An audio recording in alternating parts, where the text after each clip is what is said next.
was your vision at that time? कि क्या बनना है down the lane, क्या होगा? 2017 में AI was just starting. तो हम लोग one of the early movers in AI space. The rate of improvement of AI is faster than any technology I've ever seen by far. Then we started Sportal. Yeah, Sportal.ai. Back then AI was not so much of a buzz as in 2025. Right? We had almost 1 million students registered. So we launched Veda Earth in Bangalore. हम NASCOM Insights के साथ काम कर रहे थे to even run the hackathon etc. But Sportal did hit a funding block. We were in AI even before the country was talking about AI. We were featured by NASCOM as one of the best AI innovations to come out of India. He had this idea of HEO, India's largest cloud communication platform. So how do you manage your time, maintain productivity, diverse responsibilities? I think it's all about priorities. Hello guys, welcome to the Startup Tales, where we bring inspiring stories from the world of entrepreneurs. Today we are here with the another episode. We have a serial entrepreneur, investor and a technologist, Rimjim Ray ma'am. So let's welcome ma'am on the podcast. Thank you so much. Yes ma'am, hi. Welcome to the Startup Tales. So let's hear about your journey since childhood, how it was, and can you brief to our audience? Alright, so I had a very comfortable childhood where I grew up in a proper tier 4 town. I wouldn't even call it tier 3. It's a place called Burnpur, somewhere on the Bihar-Bengal border. Okay. And my dad was a doctor there. He retired as a director of medical services at SAIL. Wow. By the time I was ready to do my engineering, etc., I realized that you don't have the similar kind of opportunities there. So I had to emigrate out. I went to Calcutta, studied computer science at Jadavpur University. I think there's a message in my childhood, or for even everyone growing up in a tier 4, tier 3 town, tier 5, tier 6, wherever you are, if you are good, finally you will come out and you will kind of emerge on the top. So this is something that my journey from like a small town to big city, and then I finished my studies at Calcutta. I joined TCS. I went to, and like within 6 months I was out, because then I was I think a fairly good technologist. Okay. And like I could speak well. So they said like, oh, you're the right person to put there, put you in charge of things.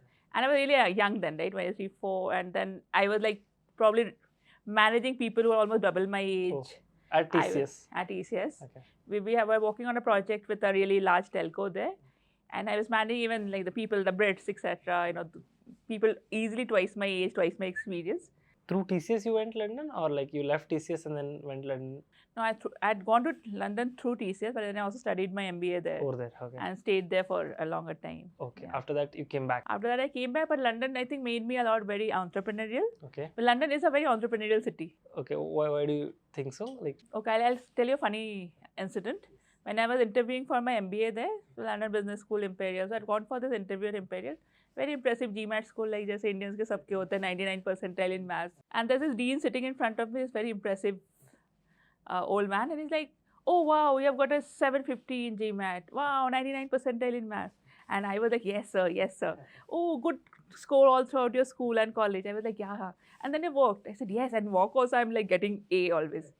And he was like, your life is like very pathetic. This was he heard all of this, he was wow, wow, wow. And then he said, but your life is very pathetic.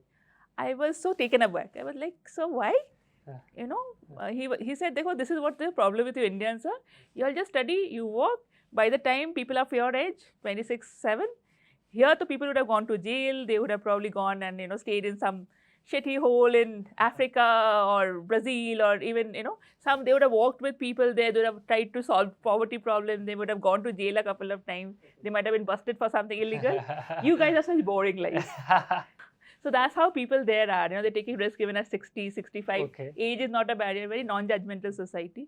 So थोड़ा सा London का जो euphoria था, plus maybe some of the genes that made me, after I came back, couple of years I worked still in India. Okay. And so then at I TCS quit. only you worked? No, I worked in Leobonet. I had shifted to advertising. Okay. Then what was your role over there? I was a vice president. Okay. At?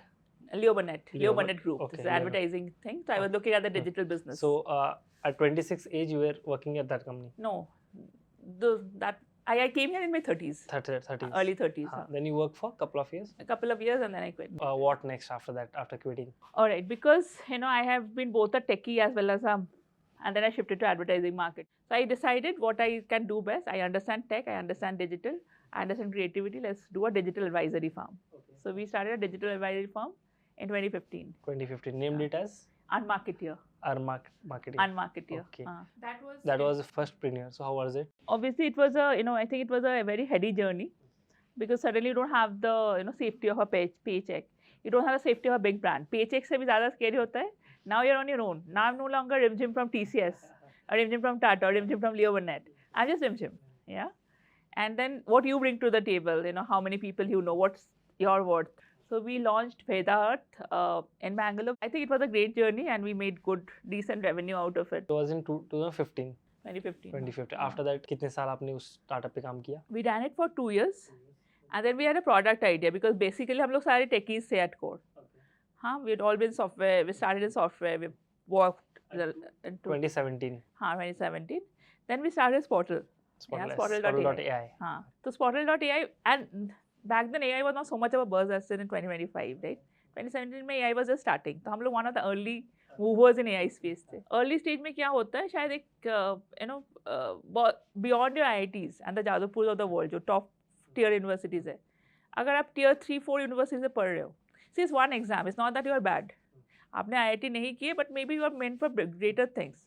Right? Satya Nadella didn't go to IIT. Yes. Right? MIT से. So we wanted to create something for early stage people जो just college की बाहर आ रहे, give them a platform where they can be highlighted to the best HR guys. And the HR guys, उसमें एक ना volume of CVs आता है ना, so you never really get down to looking. उनको भी एक tool देते हैं where they are able to identify the best talents coming out of campus. तो ऐसे Spottle का idea born हुआ था. How was your vision at that time कि क्या बनना है down the line, क्या होगा?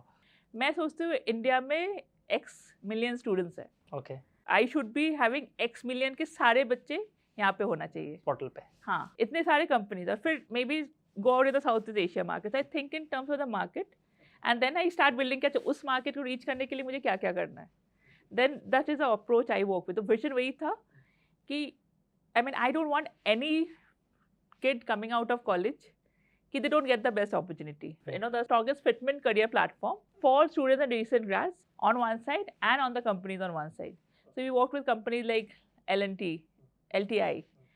We worked with Virtusa. We worked with a number of startups, etc. to build out their entire recruitment hiring capability for this early stage. After Spottle.ai, then when did you start Heyo, and what was the reasons to start Heyo? So Spottle में we achieved a number of highs. We were at 3,000 plus campus at one point. We also worked in Singapore. We went to Thailand, Malaysia with partners. We were in APAC also. We had almost 1 million students registered. So initial vision था कि million तक तो जाना है. इतने बड़े So that companies milestone you achieved. हाँ, उतने बड़े companies के साथ काम करना है. हम NASCOM Insights के साथ काम कर रहे थे to even run their hackathons, etc.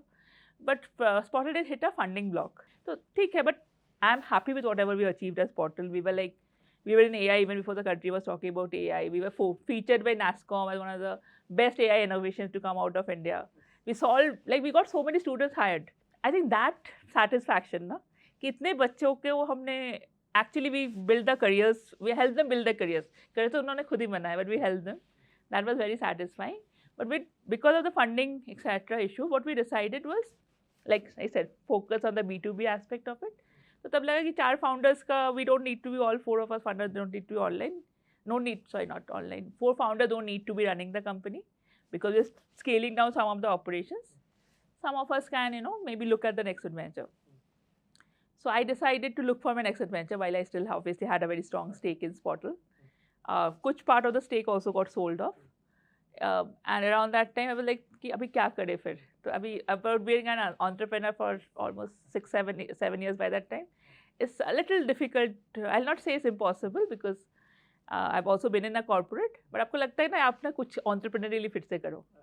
तब I had met Ankit, who was already running My Operator, India's largest cloud communication platform. He had this idea of Heyo. That why don't we like transform customer engagement for the smallest of businesses. And we help them get online and help them start selling online. हम ना उनके सारे communication fix करते हैं. तो ये stories मुझे बहुत excite करते हैं ना. Spottle में भी वही था. Am I building impact at scale? तो Heyo का भी वही impact वाला story kind of again hit me. Then that revenue part also.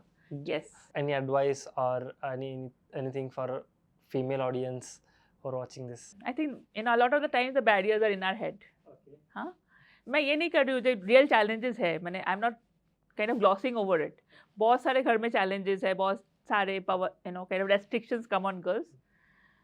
But you find an ally. Like for me, a strong ally was my mother, then my life partner.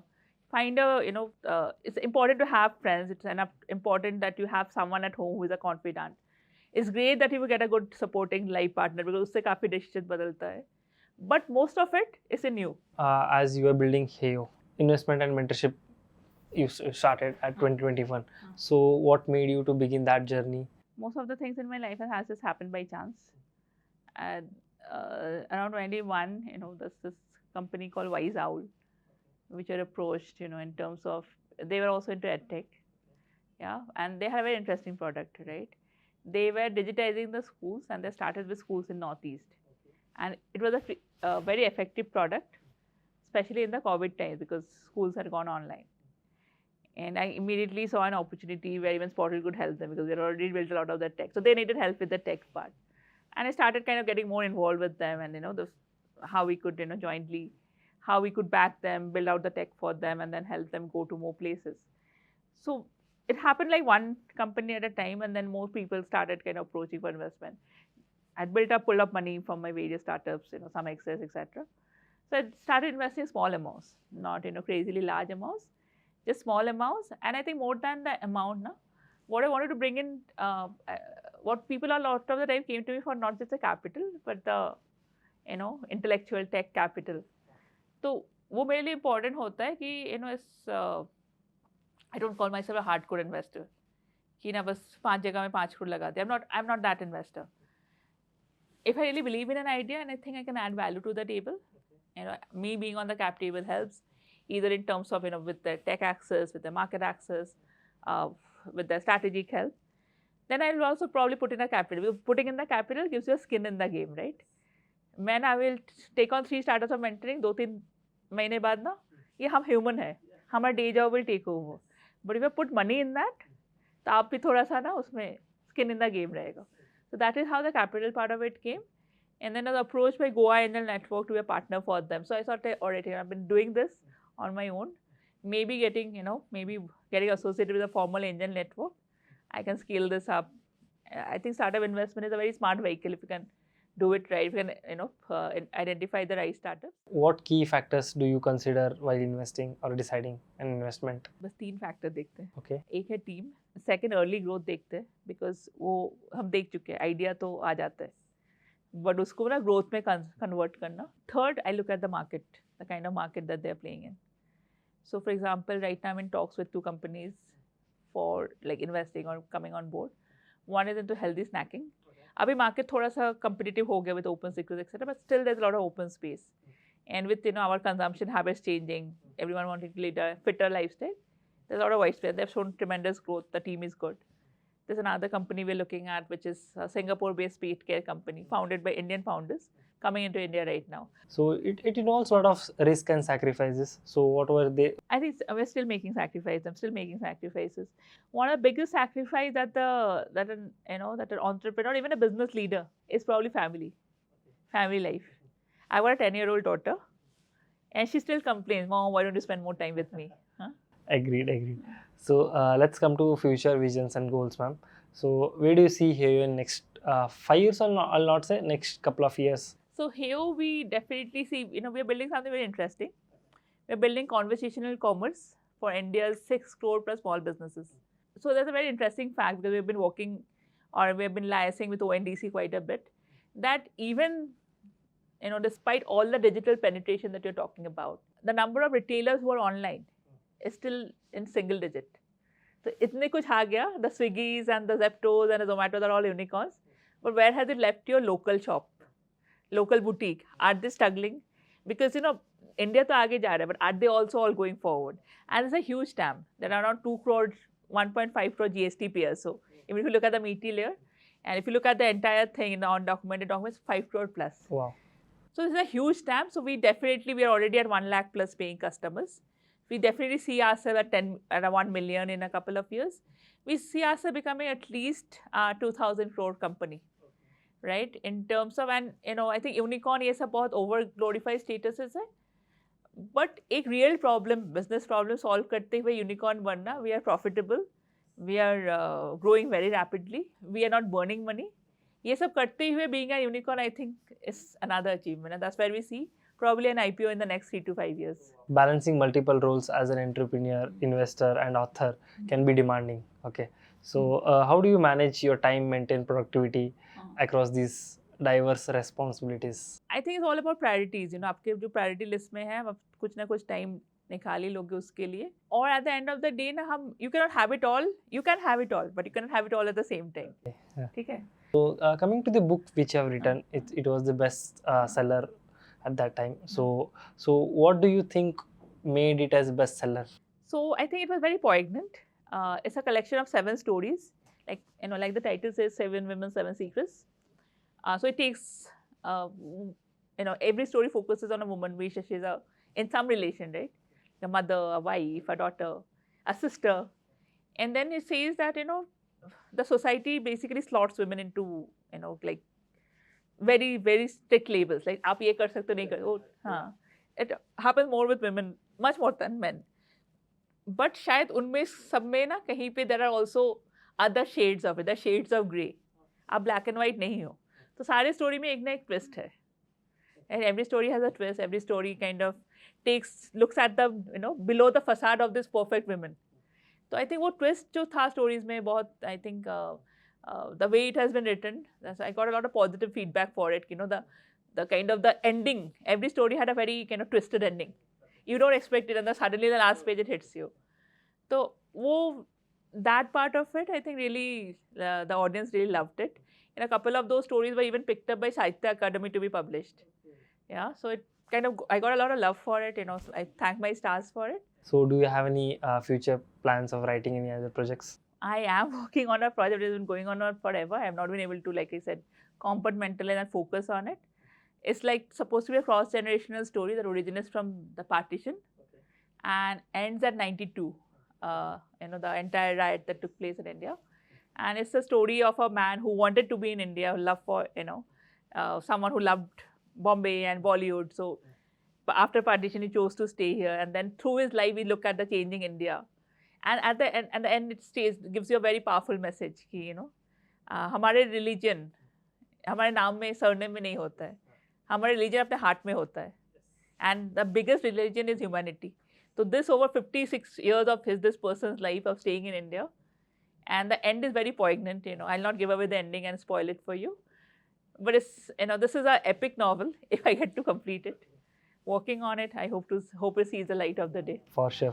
I wish all the best for your next future project. So I feel we had a lot more time to discuss more those things. So we need to conclude as time restrictions. Thank you so much for being on our podcast and inspiring us. And I wish you all the best for your future endeavors. Thank you so much.